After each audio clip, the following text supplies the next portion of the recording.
नमस्कार, आप देख रहे हैं बहस बिहार की और आपके साथ मैं हूं विवेक। चुनाव हो सकते हैं तो पितृपक्ष मेला क्यों नहीं हो सकता? यह सवाल हमारा नहीं है, बल्कि वहां पर मेले पर जो लोग आश्रित हैं उनका सवाल है। जब हमारे सहयोगी वहां पहुंचे तो यह सवाल उनसे पूछा गया कि जरा जाकर तनिक सरकार से पूछिएगा कि जब आप पंचायत चुनाव करवा सकते हैं तो पितृपक्ष मेला चलवाने में क्या दिक्कत है? आत्मशक्ति की कमी है या फिर प्रशासनिक चुनौती इसे मानता है या फिर उस चुनौती से भागता है? क्योंकि जो तामझाम पंचायत चुनाव में होंगे या फिर इससे पहले हमने देखा बिहार विधानसभा के दौरान भी, तो जब सब कुछ हो सकता है तो फिर मेले का आयोजन क्यों नहीं होगा? क्योंकि मेले पर कई लोग निर्भर है जिनका घर चलता है, रोजी रोटी चलती है। तो आपको परिचय कराना चाहेंगे सबसे पहले अपने मेहमानों का। हमारे साथ विवेकानंद पासवान प्रवक्ता बीजेपी से हैं, अभिषेक झा जी हैं प्रवक्ता जेडीयू से, डॉक्टर संजय कुमार वरिष्ठ पत्रकार हमारे साथ मौजूद रहेंगे, ज्ञान रंजन जी प्रवक्ता कांग्रेस से हैं और मृत्युंजय तिवारी जी का आना बाकी है, वो प्रवक्ता आरजेडी से हैं। हमारे साथ सभी लोग मौजूद हैं। अभिषेक झा जी के पास चलेंगे सबसे पहले।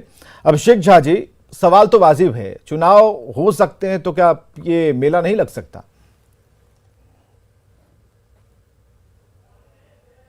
हर एक सिचुएशन को कवर किया है, अपने टीवी चैनल पर चलाया भी है। कोविड जैसी महामारी का खतरा अभी पूरे तरीके से नहीं टला है।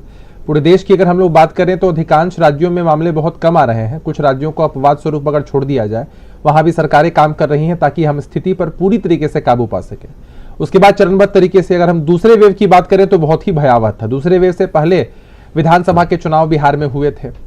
दूसरे वेव के बाद जो स्थितियां थी वो धीरे धीरे सामान्य होने लगी। दूसरे वेव के दरमियान तो स्थितियां इतनी भयावह हो गई थी कि मुझे लगता है कि हर किसी ने किसी न किसी अपने को जरूर खोया होगा और हर किसी के घर में कोविड जैसी महामारी ने एंट्री ली ही थी और हर किसी को परेशानी हुई थी। उन सब के बाद सरकार ने चरणबद्ध तरीके से चीजों को खोला। किसी भी राजनीतिक, धार्मिक, सामाजिक आयोजन जो होने हैं बिहार में, उसके लिए संख्या मुकर्रर कर दी गई है। उसके अलावा भी ढेर सारे प्रोटोकॉल्स हैं, उन सबका भी पालन किया जा रहा है। अब अगर हम पितृपक्ष मेले की अगर हम बात करते हैं, देखिए पिंडदान तो हर किसी को करना होता है अपने पूर्वजों के लिए, तो वो तो लोग करते ही हैं। लेकिन अगर हम मेले की बात करते हैं तो गया ज्ञान और मोक्ष की भूमि कही जाती है। वहां तो पूरे विश्व से लोग आते हैं और पूरे विश्व से अगर लोग आते हैं तो आप समझ रहे हैं कि विश्व से अगर लोग आएंगे तो कई जो देश हैं वहां अभी भी संक्रमण बढ़ रहा है या अलग अलग वेरिएंट्स भी आ रहे हैं। वहां अगर लोग एक साथ एकत्रित होते हैं, ये तो वेरिएंट वाली बात हो गई, ठीक है। इस पर आईआईटी का सर्वे क्या कहता है ये तो हम अलग से चला लेंगे। लेकिन अभिषेक जी, एक चीज बताइए कि मेले पर आश्रित गया का वो इलाका जहां पर 1 साल से इंतजार होता है, ये कहा जा रहा है वहां के लोगों की तरफ से कि बिहार विधानसभा का चुनाव हो गया सर, पंचायत चुनाव होना है, आगे हैं, हमने देखा, ठीक है, हमने झेला, लेकिन क्या हमारी इतनी ताकत नहीं है कि हम कुछ नियम का पालन करते हुए कम ही संख्या में कुछ खास प्रोटोकॉल के तहत एक छोटा ही मेला लगा लेते? कम से कम स्टेशन से जो बाहरी लोग आ रहे हैं, क्योंकि उन्हें ना होटल मिलेगा, ना रेस्टोरेंट मिलेगा, ना ढाबा मिलेगा, कहाँ कुछ मिलेगा। तो ऐसे में 3 चीज़ें मिलनी भी ज़रूरी हैं। और जो लोग आस लगाकर बैठे थे कि भाई अगर आप आएंगे तो अतिथि सरकारों का कुछ पैसे हम भी कमा लेंगे, कुछ बचा लेंगे, बच्चों को पढ़ा लेंगे, खिला लेंगे, ये तो नहीं हो पाएगा। सवाल उनका ही है। सवाल कोई मीडिया पर्सन होने के नाते हम नहीं पूछ रहे, सवाल उनका है, उन पंडों का सवाल है, उन दुकानदारों का सवाल है, फूल बेचने वाले बच्चों का सवाल है। सभी लोग पूछ रहे हैं कि आप चुनाव करवा लीजिएगा, लेकिन हमारा मेला लगवा देते, 10 से 15 दिन का काम हो जाता। विवेक जी, आपने उनके पक्ष से जो भी बातें कही, उनकी सारी अपेक्षाएं जायज है। कोई इंसान अगर उनके दृष्टिकोण से सोचेगा तो उनकी किसी भी अपेक्षा को नकारा नहीं जा सकता है।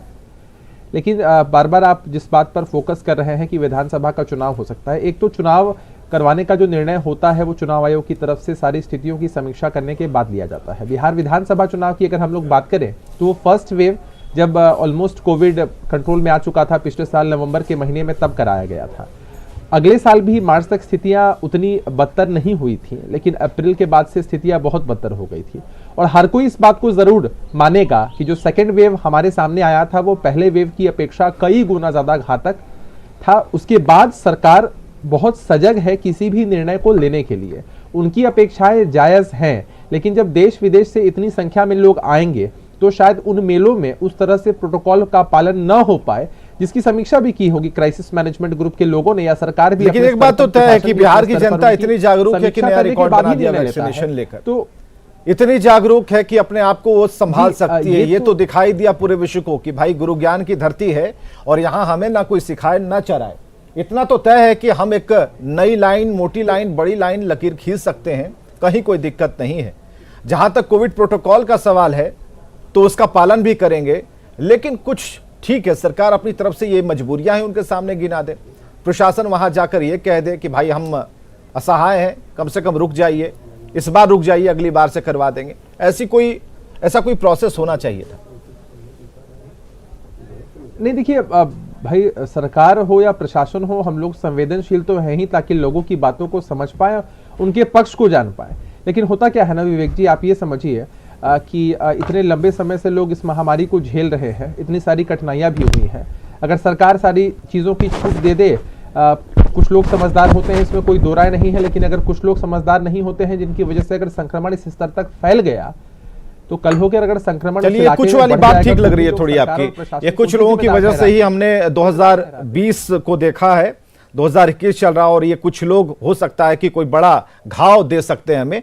तो हम बात करेंगे आपसे, विवेकानंद पासवान जी हमारे साथ मौजूद है। विवेकानंद पासवान जी, आप